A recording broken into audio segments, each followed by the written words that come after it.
ನಮಸ್ಕಾರ, good morning. ನಿಮ್ಮ ಜೊತೆ ನಾನು ಹರೀಶ್ ನಾಗರಾಜು. 24 ಗಂಟೆಯ ಹಿಂದೆ ನಿನ್ನೆ ಇದೇ ಹೊತ್ತಿಗೆ ಮಾಜಿ ಕಾರ್ಪೊರೇಟರ್ ರೇಖಾ ಕದಿರೇಶ್ ಅವರ ಕೊಲೆಯಾಗಿತ್ತು.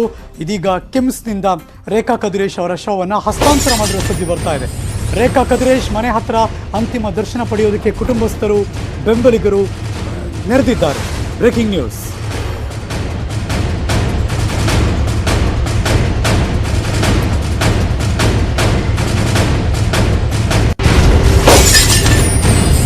ಮರಣೋತ್ತರ ಪರೀಕ್ಷೆಯ ರಿಪೋರ್ಟ್ ಬರಬೇಕು. ಮೀನ್ವೈಲ್ ಅವರ ಮೃತರ ಶವವನ್ನು ಇದೀಗ ಅವರ ಕುಟುಂಬಸ್ಥರಿಗೆ ಹಸ್ತಾಂತರ ಮಾಡಿದ್ದಾರೆ. ರೇಖಾ ಕದಿರೇಶ್ ಮನೆ ಹತ್ರ ಅಂತಿಮ ದರ್ಶನ ಪಡೆಯೋದಕ್ಕೆ ಕುಟುಂಬಸ್ಥರು, ಆತ್ಮೀಯರು, ಸ್ನೇಹ ಬಳಗ ಅವರೆಲ್ಲರೂ ಕೂಡ ಆಗಮಿಸಿರುವ ದೃಶ್ಯ ಇದು. ಛಲವಾದಿ ಪಾಳ್ಯ, ಬೆಂಗಳೂರಿಂದ ಬರ್ತಾ ಇದೆ.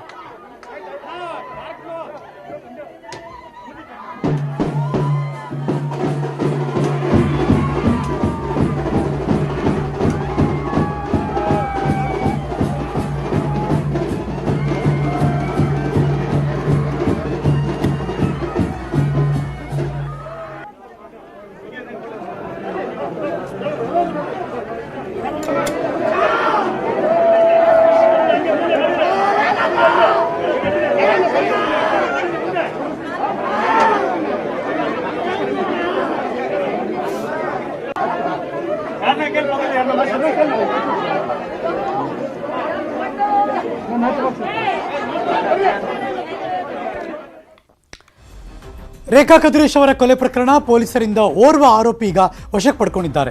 ಒಬ್ಬ ಆರೋಪಿಯನ್ನ ವಶಕ್ಕೆ ಪಡೆದು ಇದೀಗ ವಿಚಾರಣೆ ಮಾಡ್ತಿದ್ದಾರೆ. Breaking news.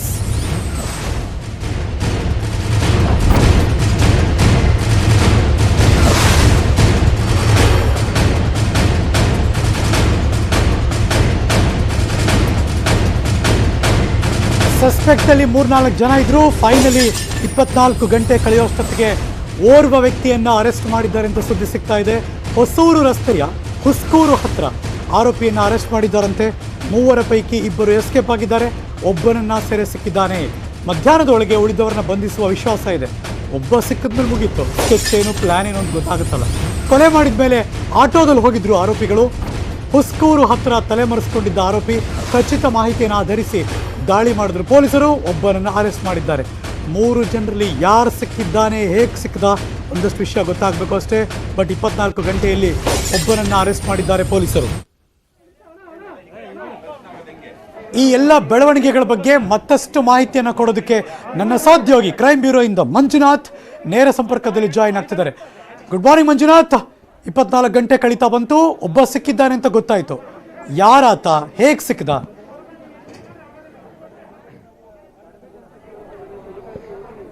ಖಂಡಿತ ಹರೀಶ್, ಈಗಾಗಲೇ ರೇಖಾ ಕದಿರೇಶ್ ಕೊಲೆ ಪ್ರಕರಣ